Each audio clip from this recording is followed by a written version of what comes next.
Ahoy! Welcome to my new video. Today I will explain the so-called reflexive passive voice, which is very common in Czech. You've heard it in questions such as Jak se to řekne česky, which translates to how do you say this in Czech? Or jak se to píše? How do you write it? I already mentioned this category briefly when I introduced the topic on the reflexive pronouns se and si. I had a two-part video with 6 different categories, and this was one of them, that se is used with reflexive passive voice. Hledá se pes. Dog is missing, and in this video I will discuss this particular topic in more detail. So back to these questions. Jak se to řekne česky has a reflexive verb se řekne. Řekne from the verb říct, and in English it usually translates to how do I say it in Czech? How can I say it in Czech? Literally, this would mean how is it said in Czech?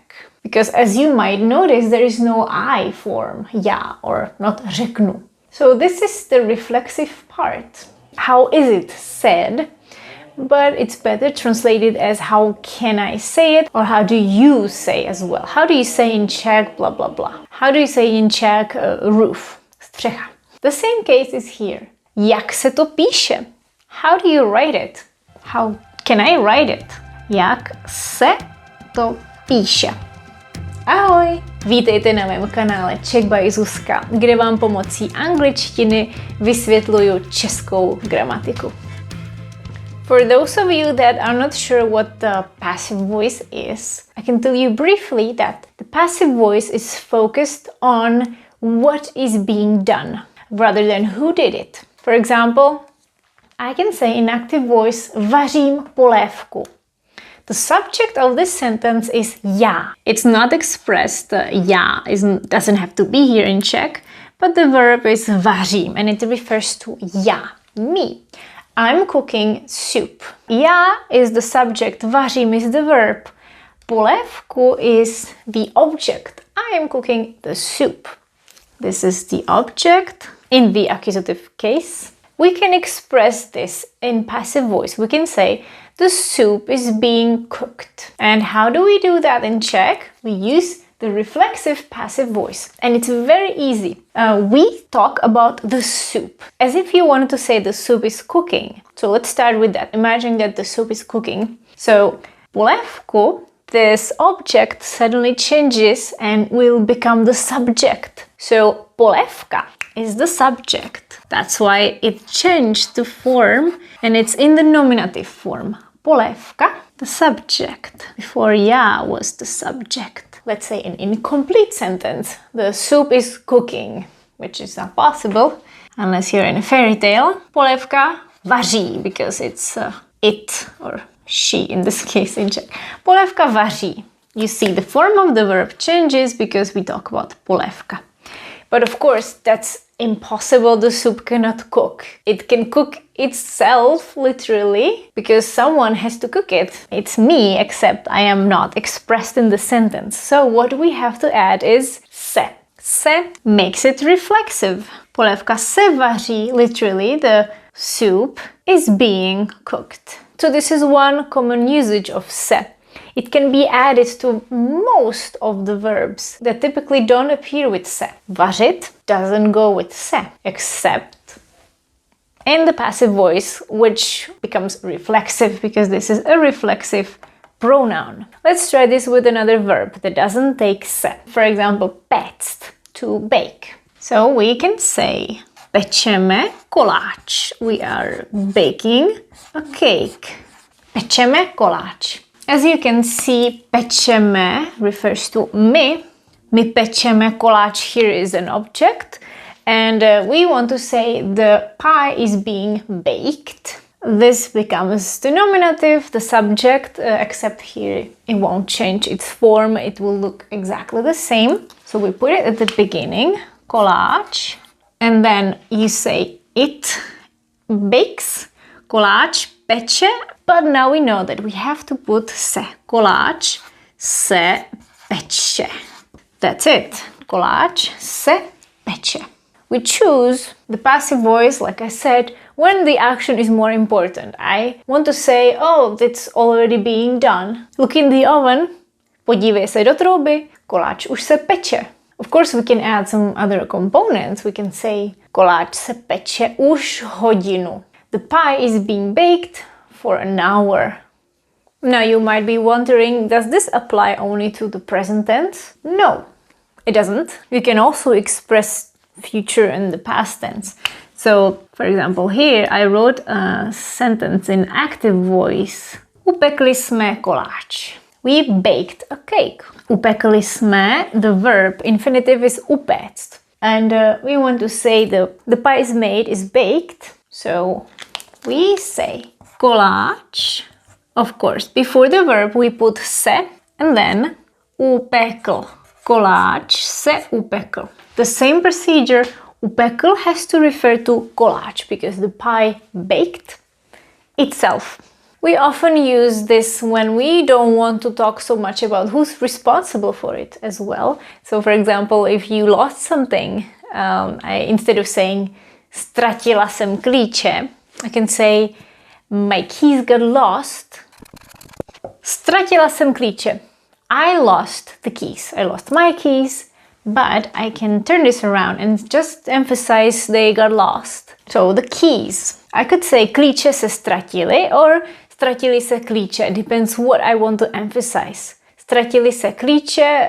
Klíče at the end makes it sound like it's a new piece of information. The important one. Ztratili se klíče. Ztratili se klíče. Já jsem ztratila versus the keys got lost. Here we can also add the dative. Very commonly we use the dative instead of the possessive pronoun. So I could say ztratili se mi klíče. My keys got lost. Literally, the keys got lost to me. And there are more sentences like this where it is more common to talk about the action rather than who is the subject, who does it. Let me give you another example. Lidi na to často zapomínají. People often forget about it. So here we are using the active voice. We're saying that the people often forget about it. But in the passive voice we will say it is often forgotten by people. We don't even have to say by people. So we would say často se na to zapomíná because we are saying it. It forgets itself. Zapomíná se. And this is actually more common to say. You know, people often forget. It is often forgotten. Často se na to zapomíná. Na tohle se často zapomíná. The previous sentences were more simple. I want to show you how it works when we have a modal verb, such as the verb meet, which works as should when it's combined with an infinitive. I have a video for that too. So let's stay with the topic of cooking. Jak dlouho to mám vařit? How long am I supposed to cook it or boil it? We don't know without the context. So the verb is mám plus the infinitive vařit. Here the subject is já. Já mám vařit. I could ask, how long is it supposed to be boiling, cooking? It's very common to ask that way. So how do we do it when we have two verbs here? Well, very easily. We work with what we have. So here, mám is conjugated. We are going to conjugate it as well. We are going to say it. So jak dlouho is going to be the same. And then, jak dlouho se, then we put to.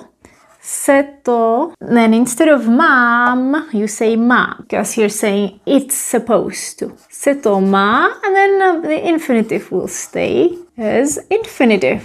Jak dlouho to mám vařit? Nebo jak dlouho se to má vařit? To here being the subject, easy peasy. So the next one is the same except it's in the past tense. How long was I supposed to boil it? Měl vařit, and the subject is já again. If we use it in passive voice, it will be the same. So instead of jsem měl, we will use mělo because it's it. Mělo. Mělo vařit. We will start by the end. The beginning is exactly the same. Jak dlouho. And then we are missing this important part, se, and then the subject, which is now to. Jak dlouho se mělo, the subject to. So repeat after me. Jak dlouho se to má vařit?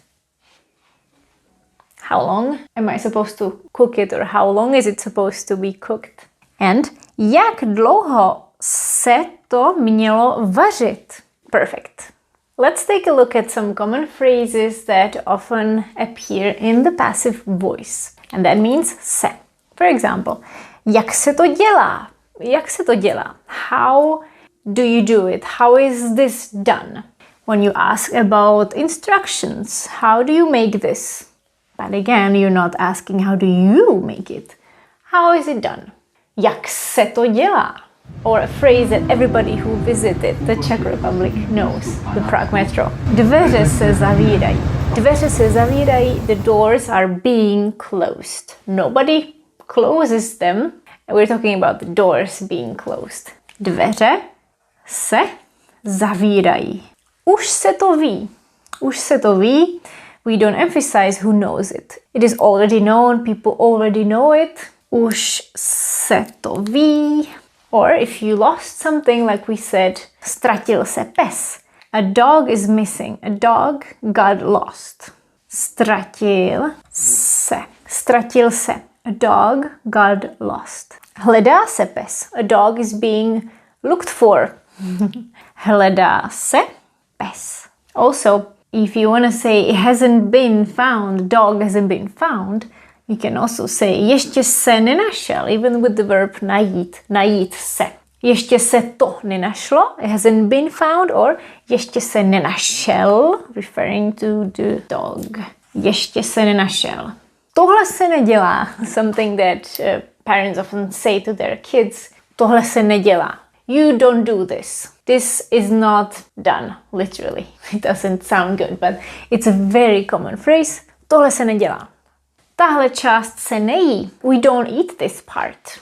Tahle část, this part, is not being eaten. Tahle část se nejí. Commonly saying, this part is not edible, we just don't eat this part. Rozbilo se to. Similar to I lost something and I broke something. Instead, I can just get rid of the responsibility and say, it's been broken. Rozbilo se to. Rozbilo se. To being the subject. And there are many more phrases. These are just some of them that you can use them in different situations, replacing words such as pes. Hledá se peněženka. A wallet is being looked for. Let's read them together. Jak se to dělá? Tohle se nedělá. Dveře se zavírají. Už se to ví. Ztratil se pes. Hledá se pes. Ještě se nenašel. Tahle část se nejí. Rozbilo se to. Another common usage is with the verb dát and the infinitive plus se. I also already have a video on this. And I talked about the phrase dát se plus infinitive. I simplified it and it made it sound like dát se is together and then is the infinitive, but in fact is dát, then the infinitive of the verb with se, the passive infinitive. And what this means is something like it can be or it is possible to be done. So I am not going to spend too much time with this topic because you can watch this video, but I'm going to give you these 3 examples. Co se dá dělat? Very common example. What can you do? What can be done? Although dát means to give, here it means something like be possible. Co se dá dělat? And dělat goes together with se, so they are connected like this. Dělat se plus dát. Dá se to jíst? Can you eat it? Is it possible to eat it? The verb is dá, then jíst se, and then they are connected like this. Jim se nedá věřit. You cannot trust them. It's not possible to trust them. Jim se nedá věřit. It's not Jim, it's Jim. Nedá věřit. Nedá se jim věřit. And these two are together. Věřit se. I think you got enough examples. Let's do some exercise. Let's take a look at these 5 sentences. They are all in active voice and we are going to change them to passive voice, reflexive passive voice with se. Číslo 1. Připravuju oslavu. I am preparing a party, a celebration. So what we want to say is that the party is being prepared. I'm not important. So you would change this. Připravuje, because it's it. Připravuje se oslava. That is if you want to talk about the word oslava, the celebration, as the new piece of information. A party is being prepared. If you want to say the party that we talked about is already in the process of preparation, you would say oslava se připravuje. That's the magic of word order. Číslo 2. Pořádáme nedělní koncert. We're organizing a Sunday concert. We can keep the same word order. Pořádá se nedělní koncert. That easy. Číslo 3. Už 3 hodiny peru prádlo. I've been doing the laundry for 3 hours already. Peru prádlo. Peru is the verb and we want to say that the laundry is being washed, done. We can keep the word order. Už 3 hodiny se and then we change the ending because it's it, the laundry. Už 3 hodiny se pere prádlo. To stačí, that's enough. Číslo 4. Zapomněli jsme na datum. We forgot about the date. Not as in a romantic date, but to write the date. Today is Monday, the 3rd of June. Zapomněli jsme na datum. So we want to say it was forgotten. The date was forgotten. So we refer to it. Zapomnělo. And instead of jsme, we simply say zapomnělo se, because we need that reflexive part for the third person. Zapomnělo se na datum. Zapomnělo se na datum. Who knows who's the responsible one? Číslo 5.